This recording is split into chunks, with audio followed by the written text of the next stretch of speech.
8 तास तुम्हाला काही वाटणार नाही. रात्रीच्या 12च्या आसपास तुम्हाला चालू होईल चक्रा यायला.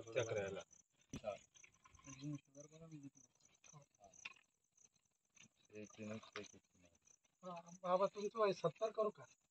हा करा. पण त्याच्यावर आधार कार्डवर 80 80 करतो.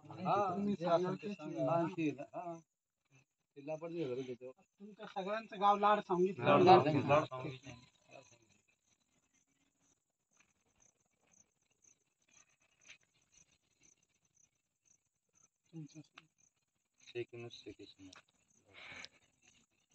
या उपोषणाच्या स्थळी प्राथमिक आरोग्य केंद्राचे डॉक्टर यांची टीम दाखल झालेली आणि ते आता सर्वात प्रथम मिसाळ बाबा ज्यांचं वय 80 आहे त्यांचं शुगर चेक करताय.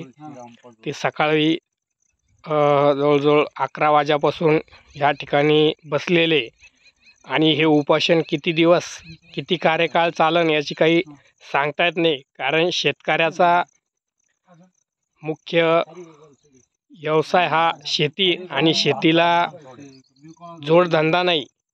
आणि शेती करायची तर यंत्रणं गाड्या खतं बियाणं आणि त्यानंतर जो काही उत्पन्न माल झाला तो घेऊन जाण्यासाठी अवघड आहे. कारण डोक्यावरती जास्तीत जास्त 20 किलोपर्यंत किंवा 25 किलोपर्यंत वजन आपण घेऊन जाऊ शकतो. पण एक 40 किलोची युरियाची गोणी असेल ती जर 1-1.5 किलोमीटर शेतकऱ्याच्या डोक्यावर ठेवली तर इथपर्यंत येऊस तर शेतकरी घाय मोकळून घायाळ होतो. आणि अशा स्थितीत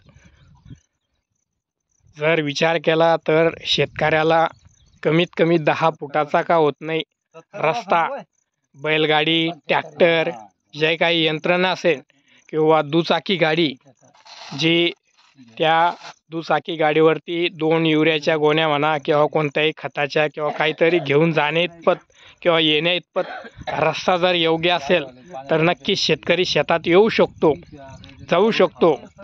आणि ह्या ठिकाणी अशी अवस्था आहे की सरळ माणसालाही चालता येत नाही. तर हा डोंगर आहे, हा डोंगराच्या साईडने कसा तरी 2 पावलं 4 पावलं चालण्या इतपत आणि एक व्यक्ती चालण्या इतका रस्ता हा आहे. आणि इकडे पूर्ण डोंगर आहे. तर शेतकऱ्याला लवकरात लवकर